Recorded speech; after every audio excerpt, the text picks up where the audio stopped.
Jo, habe die Ehre. Ja, ich habe wieder ein bisschen umeinander gebastelt. Das ist mir relativ zeitnah. Ole, ole. Ein Haufen Kleinigkeiten, die jetzt halt nicht ganz einfach wären zum Erklären. Aber man sagt da, um ehrlich zu sein, nicht ganz so viel, aber ein bisschen was. Ich probiere es einfach mal. Nehmen wir so einen Spickzettel wieder und schauen wir, was habe ich erledigt. Fangen wir mal unten an. Navigator Center Button funktioniert und die Hover-Funktion funktioniert. Ja, schauen wir uns einfach mal an. Hauen wir uns in Karten ein. Ja, das erste, was man da vielleicht schon mal sagt, die Hintergrundfädel habe ich mal so einigermaßen fertig gemacht für mich. So mal für den ersten Schritt kann man anschauen, man kriegt keinen Angriffs nicht, das ist ein bisschen farbiger, ein bisschen kontrastreicher und es geht langsam aber sicher in die Richtung, wie das später ausschauen soll. Natürlich haben noch ein paar so Sachen, Fehler drin, mit diese schwarzen Punkte da in die Fädel, die fallen so massiv auf und so weiter. Ja, Hover-Funktion, was meine ich? Einmal, dass da der Navigationsbutton in der Mitte farbig wird und ja, der hat natürlich jetzt auch eine Funktion, die ich letztes Mal schon angekündigt habe, und zwar fahren wir jetzt einfach mal irgendwo nach Chernobyl und egal wo ich bin, ich drücke da nicht mitten her und Karten zentriert meine aktive Kolonie momentan wieder, ja, in die Karte zurück. So, was jetzt wahrscheinlich nicht ganz einfach wird zum Verstehen. Das System kennt jetzt mittlerweile im Hintergrund immer, welche Kolonie du momentan gerade aktiv hast. Es gibt momentan bloß eine, deswegen wird es jetzt ein bisschen schwierig, das zu erklären. Später kannst du mehrere gleichzeitig haben. Und für das ist dieser, das später mal so ein Dropdown-Menü wird, sobald du die zweite Kolonie besitzt. Aber das ist halt auch noch nicht im Spiel implementiert, also kannst du noch gar keine zweite nicht haben. Ich habe zwar hoffentlich habe ich überall so gut aufgepasst, dass alles so programmiert ist, dass die zweite Kolonie gleich möglich ist, sobald ich das einführe. Natürlich testet es zuerst ich, bis es für alle anderen verfügbar ist und dann schauen wir weiter. Aber dann kannst du später hergehen und da herum ein Dropdown aufmachen, dann kommt der Listen mit alle deine Kolonien, die du besitzt. Und wenn du dann auf einen bestimmten Koloniennamen drückst, ist eine andere Kolonie aktiv. Das heißt, es lässt sich ja zum Beispiel der Bereich da drin, ist ein ganz anderer. Du kannst in einer zweiten Kolonie Teilser ganz woanders hinbauen und die haben natürlich auch andere Stufen, ist ja ganz klar. Und mit diesem Dropdown schaltest du da durch. Und das soll natürlich einmal in der Ansicht passieren. Wenn du jetzt die nächste Kolonie erschaltest, lässt sich den rein. Das System checkt, okay, deine aktive Kolonie momentan ist nicht mehr die erste, sondern die zweite, die dritte, die achte, die was weiß ich. Und in der Karten herin sollst du das natürlich genauso kapieren. Und wenn du die Karten neu lädst, wird da immer automatisch die Kolonie inmitten einer zentriert. Mit dem aktiven Planeten, das heißt, der zweite oder der achte oder der 10. Kolonie, die kann ja auch auf einem anderen Planeten sein. Was weiß ich, zum Beispiel irgendwo auf dem Plasma-Planeten. Und du gehst dann da einer und dann ist deine Kolonie halt irgendwo da. So, jetzt habe ich schon ein bisschen was im Voraus hergesagt, was ich eigentlich erst später herzagen wollte, aber ist wurscht. Gehen wir mal wieder auf unseren Planeten. So, das ist, wenn sie die Seite neu lädt. Wenn du aber am Planeten eine Planetenoberfläche aufmachst, zum Beispiel, wir gehen jetzt, ich habe alle 5 Planeten jetzt einmal hinterlegt, haben alle verschiedene Namen, der ist jetzt einfach Eanu, ist ja scheißegal, ist der Magma-Planet, wir klicken mal drauf, flupp, und was lädt? Erstens schon mal eine ganz andere Oberfläche, die natürlich noch nicht ganz fertig ist, aber so in die Richtung gehen wird, wie es momentan ausschaut. Und wie wir sehen, mein Fenster zentriert sich nicht mehr irgendwo in der Mitte, weil ich ja auf dem Planeten keine Kolonie nicht habe, beziehungsweise in meinem Hintergrund aktive Kolonie, die Birkster Todeskolonie, nicht auf dem Planeten ist. Somit steckt er, beziehungsweise zentriert er die Karten automatisch ganz links um. Da funktioniert auch alles schon wunderschön dynamisch.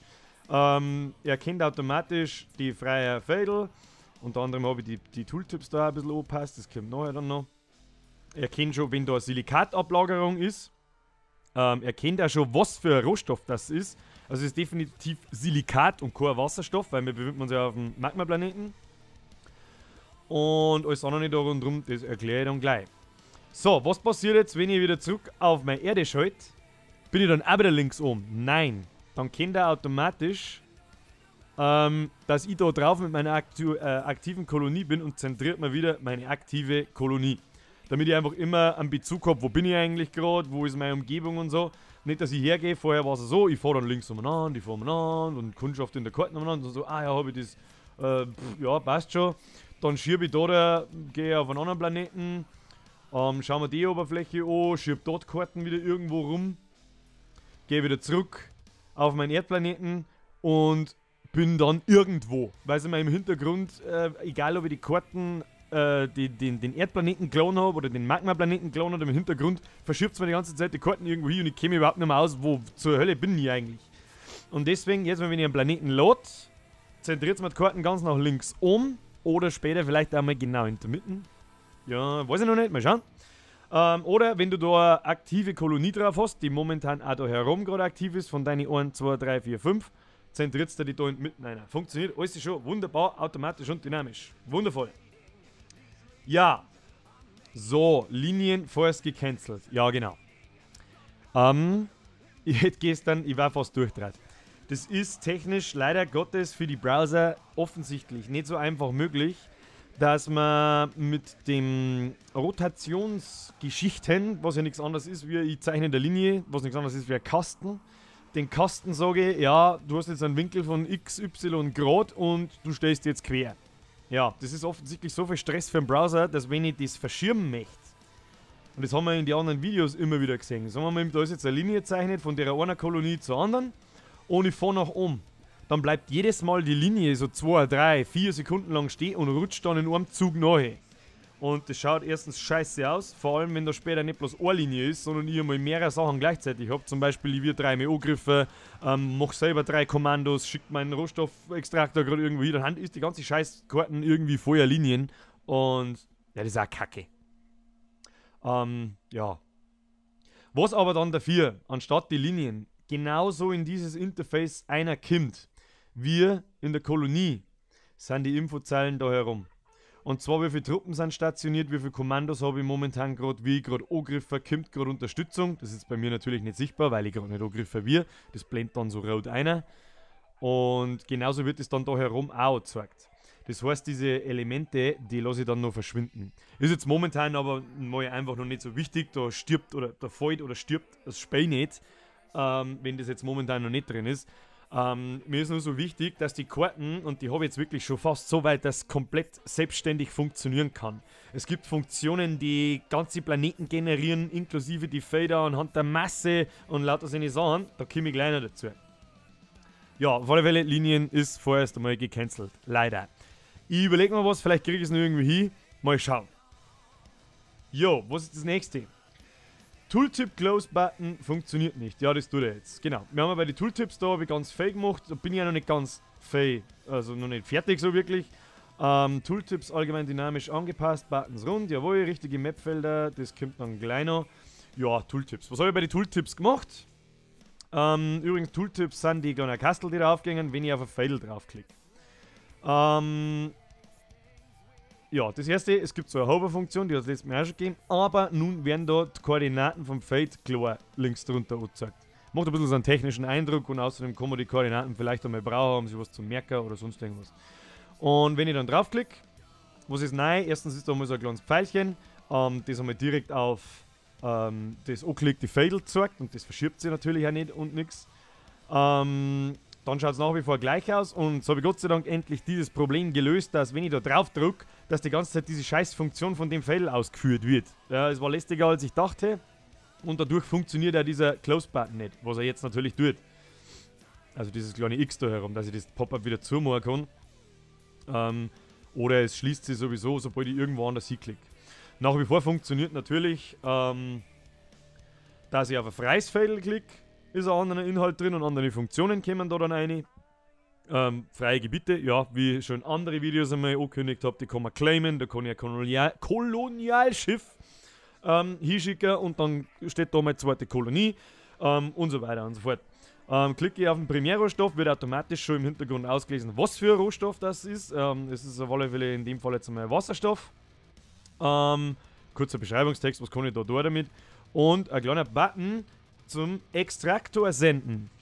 Ja, jetzt steckt noch nicht sämtliche Funktion dahinter. Das heißt, wenn ich jetzt da drauf drücke, passiert erstmal gar nichts. da soll später aber im Hintergrund auch noch ausgelesen werden, hast du überhaupt einen Reaktor mit der momentan aktiven Kolonie überhaupt schon erforscht? Falls nein, dann zeigt es auch den Button nicht an, sondern einen kleinen roten Text, wo dort steht, du hast noch nicht einmal einen mobilen Extraktor.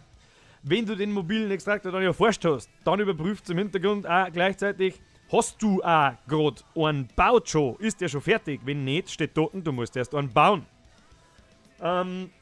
Und dann wird letztendlich noch überprüft, wenn du einen baut hast, ja, ist das Ding vielleicht gerade unterwegs oder verfügbar oder beschädigt oder sonst irgendwas und das steht dann alles wieder dort. Und wenn der gerade in einer Kolonie steht, nichts zum Tor hat und theoretisch ready war, dann erscheint dieser kleine Knopf und daneben nur eine Zeitanzeige. Das gibt es halt jetzt alles noch nicht, weil der ganze Rohstoffextraktor noch gar nicht existiert. Aber das wird dann alles zusammengebaut und diese Aktionsbuttons in die Tooltips werden alle so ausschauen, dass die da so ein bisschen aus dem Tooltip ausstellen. Ja, habe ich ganz nett gefunden. Und mit dem Handy-Dingsbums und mit dem Touchscreen trifft man es auch ganz gut mit den runden Sachen und außerdem gefallen mir die runden Elemente ganz gut. Ja, was gibt's noch? Dann gibt es noch die eigene Kolonie. Da weiß ich noch nicht so recht, was ich da tun soll, außer einen Link mal zur Kolonie oder so. Oder vielleicht fallen mir irgendwann noch andere Sachen ein, die man auf der Karte vielleicht oft hernimmt, damit man da nicht zurück in die Kolonie muss. Kriegen wir auch noch. Mal schauen. Und dann gibt es noch fremde Kolonien. Und da, wenn ich drauf drücke, wird auch schon einigermaßen richtig klar. Erstens schon mit der Koloniename von dem Ding. Dann der Spielername, wem das Ding überhaupt gehört. Wie viele Punkte, dass diese Kolonie besitzt. Und einmal 2 Aktionsbuttons. Links mehr so die aktiven, wie soll ich sagen, die bösen Buttons. Das heißt, das ist mal der Angreifen-Button. Wenn ich da draufklicke, kommt später das Kasernen-Tooltip und da drin ist dann gleich eingegeben der Name von dem Spieler und auch die Kuppel, Kolonie. Da muss ich nicht mehr lange aneinander tippen und mir merken so, okay, das Ding heißt jetzt nicht als Überkolonie, scheiße. Dann muss ich da reingehen, dann muss ich meine Kaserne reingehen, dann muss ich da Nadel reinschreiben, dann muss ich da ihre Kolonie auswählen und dann irgendwie Kommando erteilen und schieß mich tot und jetzt schickt man da mit so ein Ding hin. Das dauert mir zu lang und das ist mir sauber zu dumm, das muss einfach viel schneller gehen.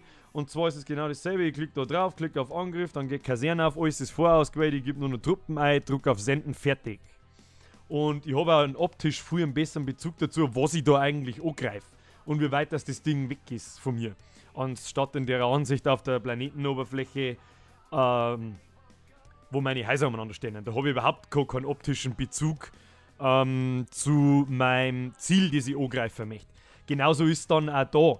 Also wenn ich da drauf drücke, dann wird der Dings auch direkt hingeschickt. Dann muss ich nicht zuerst wieder in meine Kolonie rein, ich muss den mobilen Extraktor anschauen und muss ihn dann losschicken und lauter so einen Dreck. Sondern ich drücke da drauf, dann kommt vielleicht noch ein bisschen sicher, dauert so und so lang, drückst auf Ja und dann ist das Ding unterwegs.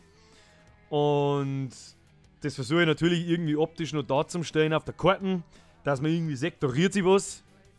Und jo, das glaube ich war's eigentlich, soweit was Tooltips einmal betrifft. Also da steckt noch viel Arbeit dahinter, da gehört noch einiges gemacht. Momentan erfüllt jetzt einmal seinen Zweck. Die grundlegenden technischen Sachen, die haben eigentlich alle gemacht. Was haben wir noch? Eigentlich nicht viel, außer dass ich alle 5 Planeten einmal hinzugefügt habe. Stimmt, was ich noch gemacht habe, ist, schauen wir uns mal den Planeten an. Ich habe mal von der Masse geschmatzt. Und zwar, wo ist Masse da? 22 hoch 23 Kilogramm ist er schwer. So, aus dem Wert ergibt sich die Fläche. Das ist einfach nur Stinkpipperl, einfach mal 2. Das heißt, das Ding ist 44 Quadratkilometer. Quadratkilometer ist auch ein bisschen wenig, dann machen wir halt 444 Quadratkilometer. Aber, um was es mir eigentlich geht, wenn ich jetzt den Planeten lade, bitte die blauen Felder nur ignorieren, das sind uralt und einfach bloß blau eingefärbt. Aber damit ich sehe, okay, es werden andere Beutel gelangt. Dann, und jetzt muss ich dann mal ganz rechts auf navigieren, gehe mit dem Mauszeiger da drüber. So, ist das die Koordinate 44,1. Das heißt, er passt mir automatisch schon die Felder richtig an anhand von der Planetengröße. Das heißt, der Planet ist jetzt eigentlich noch relativ groß. Wie groß ist der? Der hat bloß 20 Quadratkilometer zum Beispiel. Der hat bloß 16 und der hat 32. Gehen wir mal auf den mit 20. Das ist wieder der. Genau, da drücke ich Arme nach rechts und Karten ist gut. Das heißt, die Fläche ist viel kleiner. Viel kleiner. Das heißt, da geht es relativ zügig, dass ich diesen Planeten claime, dass er mir gehört. So, warum ist dann der erste Planet so riesengroß? Der hat 2500 Felder. Nein, ich bin nicht voll gasnarisch, ein bisschen schon, aber das ist egal.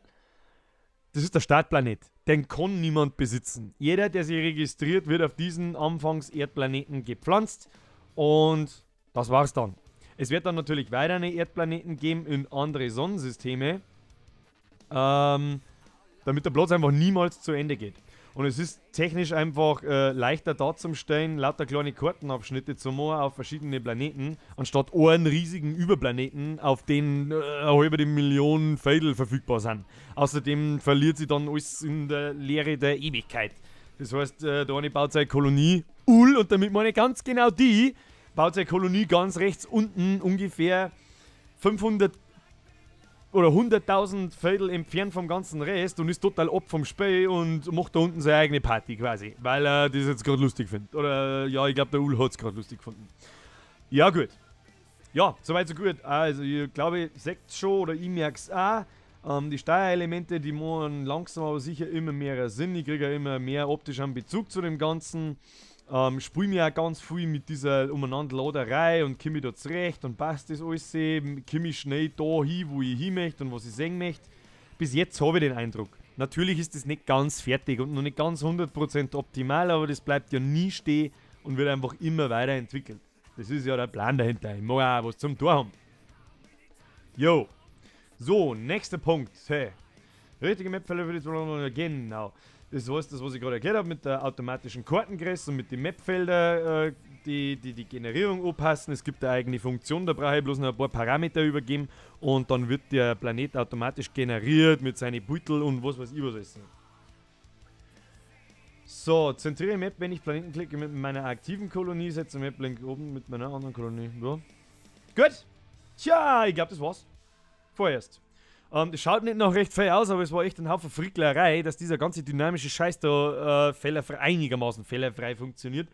Was ich so Sachen, wo ich noch nicht hingekriegt habe, ist zum Beispiel, was ich noch vorgehabt hätte, wenn ich zum Beispiel auf den Button da einmal draufklicke, dann fährt das Fadel, ich weiß es gar nicht,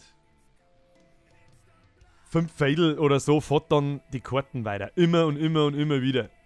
Was ich gern hätte, ist, wenn ich da drauf bleibe, fährt die Karten einfach langsam und weich so lang in diese Richtung, bis ich den Knopf oder die Maustasten loslasse. Habe ich noch nicht so ganz hingekriegt. Ist doch komplizierter, als ich mir das gedacht habe. Und dann habe ich einfach keinen Bock mehr gehabt. Dabei funktioniert es aber so auch. Was haben wir noch? Ja, natürlich da habe ich zum Beispiel noch kein Symbol nicht. Da ist einfach bloß ein X drin für das Kolonialschiff schicke. Lauter so kleine Geschichten, aber die Karten ist einfach einmal das Fundament eigentlich vom ganzen Spiel, neben der Ansicht natürlich mit den Gebäuden und so weiter und so fort. Aber wenn Spieler miteinander interagieren und die vielleicht mehr NPCs einbauen, Quests einbauen und so weiter, dann muss die Karten funktionieren. Und technisch zumindest verfügbar sein. Die Steuerungselemente vom Spieler haben wieder eine ganz andere Geschichte. Und es ist ein Haufen Fricklerei, da können ein Haufen Fehler passieren. Aber das kriege ich auch noch hin. Genau, sowas wollte ich zum Beispiel mal. Ich kann die Karten quasi ins Nirvana schirmen. Da müsste der Stopp rein. Das heißt, wenn die Karten den Rand da erreicht, soll es einfach stehen bleiben, damit es einfach nicht mehr weitergeht. Und dann vielleicht automatisch sogar der Pfeil da ausblendet werden, dass ich gar nicht mehr draufdrücken kann. Irgendwie so. Also lauter so, wirklich so Feinheiten, die ich streng mich an, dass ich es irgendwie alle unterkriege, wird schon werden. So. Und unter 20 Minuten haben wir es noch nicht geschafft, aber diesmal schaffen wir es. Ich sage wieder vielen lieben Dank für die vielen Kommentare, vor allem in der letzten Zeit. Das waren echt doch immer mehr. Der Captain Pete, merci an dich, weil du bist wirklich von Anfang an, glaube ich, schon dabei. Und merci an den ganzen Rest. Merci an meinen alten Arbeitskollegen, Mr. Schurbaum. Ja, es ist fast eine exakte Kopie von Aqua damals. Nur schaut anders aus. Und ist technisch auch ganz anders gemacht. Weil ich bin ja doch schlauer geworden in den letzten 8 Jahren. 7 Jahre, 6 Jahre, ist egal. Nicht viel, aber irgendwas. Für mich gelangt's. Jo, dann sage ich vielen Merci und wünsche euch einen schönen Abend, schönen Tag, Wiederschauen, reingehauen. Habe die Ehre.